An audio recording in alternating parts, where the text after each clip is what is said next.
جو ہے یہی وجہ ہے کہ یو اے ای نے ہمیں بڑے آرام سے سفید جھنڈی کروائی ہے. انہوں نے کہا جی جب ہوگا, جب دیگ پک جائے گی تو پھر آ کے لے جائیے گا, فی الحال تو دیگ پکن رہی ہے. یہ ڈیسیشن جو ہے کہیں جانے کا یہ پرائم منسٹر صاحب کرتے ہیں یا فارن آفس کرتا ہے ان کی رہنمائی کے اندر؟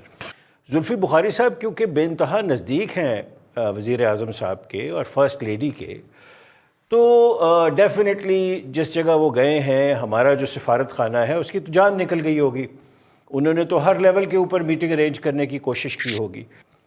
آپ فرما رہے ہیں کہ گورنمنٹ میں گئے ہیں, گورنمنٹ جو ہے یو اے ای کی اس نے ان کی بات نہیں مانی, تو بظاہر یہی لگتا چلیں. اور میں یہ سمجھتا ہوں یہ بات آپ جو فرما رہے ہیں یہ حقیقت کے نزدیک ہوگی. سر یو اے ای کے اندر انڈین انفلوئنس اتنا زیادہ ہے کہ آپ تصور نہیں کر سکتے. یہاں کوئی بندہ بات نہیں کرتا. یو اے ای کی bilateral trade with India, U A E کے جو وہاں ان کے رولز اینڈ ریگولیشنز ہیں اس کے اندر انڈینز کو جس طرح فوقیت دی جاتی ہے, انہوں نے سرکاری لیول کے اوپر مندر بنوا کے دیا ہے انڈینز کو. میں یو اے ای کی عرض کر رہا ہوں.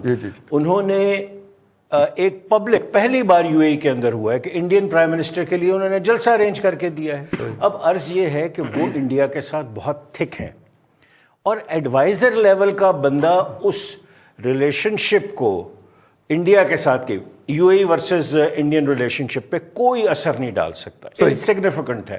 ہاں ہمارے لیے وہ 2-4 مزدور اور چلے جائیں, 5-6 بندے اور ہمارے جو کرین آپریٹ کرتے ہیں وہ چلے جائیں, وہ بالکل ایک الگ بات. یو اے ای کی ایک شہزادی نے پاکستان کے حق میں ٹویٹ کیا تھا, بہت مشہور ہوا, یہاں اخباروں میں آیا. ٹھیک ہے سر, اس نے سر 5ویں دن انڈین تمام لیڈرشپ کی تعریف کی.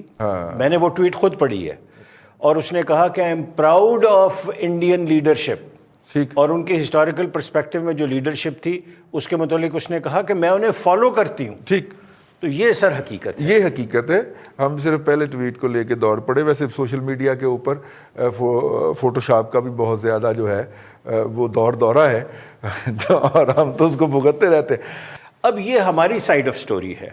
دوسری سائیڈ آف سٹوری یہ ہے کہ ان کے فارن آفس جو ہیں وہ گریڈیشن پہ بہت زیادہ بلیو کرتے ہیں. مطلب اگر ایک منسٹر جائے اس کا پروٹوکول بالکل ڈفرینٹ ہے, ایک ہیڈ آف دی اسٹیٹ جائے اس کا بالکل ڈفرینٹ ہے, ایک چیف ایگزیکٹو جائے اس کا بالکل ڈفرینٹ ہے, ایک ایڈوائزر جائے اس کا بالکل ڈفرینٹ ہے.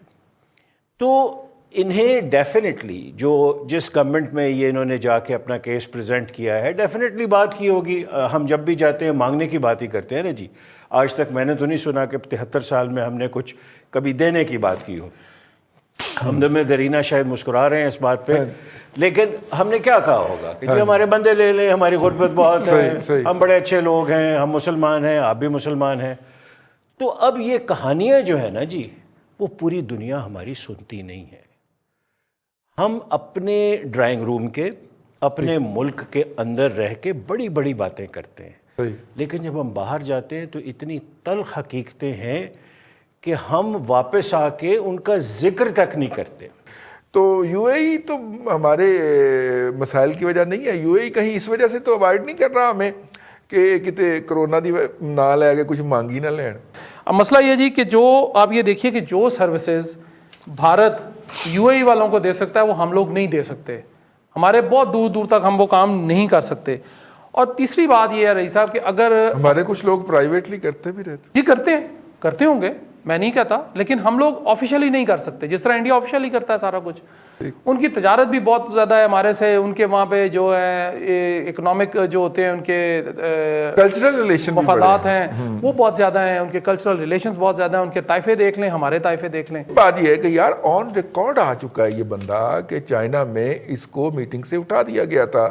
ٹھیک ہے, ہم نے کتنا کب عزت کروانا ہے اس ملک کو کہ ایک جو ناپسندیدہ آدمی تھا یو اے کی, سعودی عرب سے الگ اس کی ہمیں شکایت آئی, چائنا سے الگ آئی, بلکہ چائنیز نے تو لگی لپٹی رکھے بغیر اس کو میٹنگ سے ہی باہر نکال دیا. اس کو ہم نے اب یو اے ای بھجوا دیا. یار یہ کن کی حکومت ہے اس ملک پہ؟ بھائی صاحب حکومت تو جن کی ہے وہ سب کو پتہ ہے. وہ ریڈی والے سے آپ پوچھ لیں تو میرے سے زیادہ بہتر جواب آپ کو وہ دے دے گا. میں شاید ہو سکتا ہے کہ اگر کوئی ایسی بات کہوں تو میرے لیے مشکل آ جائے. ابھی 24 گھنٹے پہلے مطیع اللہ جان صاحب جو ہیں بازیاب ہوئے ہیں اس کو تو رہنے دیں. 1 سال پہلے میں ہوا. 1 سال پہلے آپ ہو گئے تھے. اچھا اب بات یہ ہے جی کہ زلفی بخاری صاحب کا آپ کہہ رہے ہیں دیکھیں جی وہ جو چورن بیچنے گئے تھے وہ اس مقدار میں نہیں بکا جس مقدار میں وہ لے کر گئے تھے. کوئی نہیں ان کے اتنے پیٹ میں درد نہیں تھا یو اے ای والوں کے نا, اس لیے کم بک گیا. ایک بات چودھری ظہیر صاحب نے کہی ہے جی کہ بال عمران خان کی کورٹ میں ہے, بالکل درست کہا انہوں نے, میں ان سے 100% نہیں بلکہ کئی لاکھ فیصد ایگری کرتا ہوں, لیکن عمران خان اس کورٹ میں نہیں ہے, کورٹ میں کوئی اور بندہ ہے. خان صاحب بہت دور ہیں, بلکہ وہ رش میں کہیں پھنسے ہوئے ہیں, پتہ نہیں وہ انڈر پاس بنے گا کبھی, شاید اس کے نیچے سے آئیں گے یا اورنج ٹرین چلے گی تو اس پہ بیٹھ کے آئیں گے, لیکن پتہ کوئی نہیں ہے. بی آر ٹی کا روٹ بھی چل رہا ہے. شیروں نے ہی چلانی ہے حکومت, ہمیں اس پہ کوئی اعتراض نہیں ہے, مجھے کم از کم اعتراض نہیں ہے کہ مشیر چلائیں. ہو سکتا ہے وہ اس بندے سے جو چودھری غلام سرور صاحب ہیں جو وزیر کیا ہے جی بازی, پتہ نہیں شو بازی نہیں کچھ اور, ہوا بازی, سوری میں معذرت چاہتا ہوں جی, میں الفاظ وزیر ہوا بازی, ان سے بہتر ہو سکتا ہے کہ کوئی مشیر ایسا ہو جو چلا لے. ہو سکتا ہے کہ ندیم بابر صاحب بہتر پیٹرول کی صورتحال کر دیں, اگر وزیر ہوتا تو شاید وہ 150 روپے کر دیتا, انہوں نے 100 روپیہ کرا دیا. گزشتہ دنوں میں نے ایران کی ایک ایئر لائن کے اوپر لکھا ہوا دیکھا, بادہ پیمائی ہوا بازی کا پرشن تھا, مجھے بہت پیارا لگا, بہت پیارا لگا. ان کی جو نیشنل ایئر لائن ہے اس کے اوپر لکھا ہوتا ہے. اب اس میں یہ جی کہ مشیر بالکل چلائیں, ہمیں اس پہ کوئی اعتراض نہیں ہے, لیکن گورننس تو بہتر کر لیں نا. مشیر تو ہمارے جو جعلی ڈگری ہولڈر, مبینہ طور پر جعلی ڈگری ہولڈر وفاقی وزراء ہیں, ان سے بھی گئے گزرے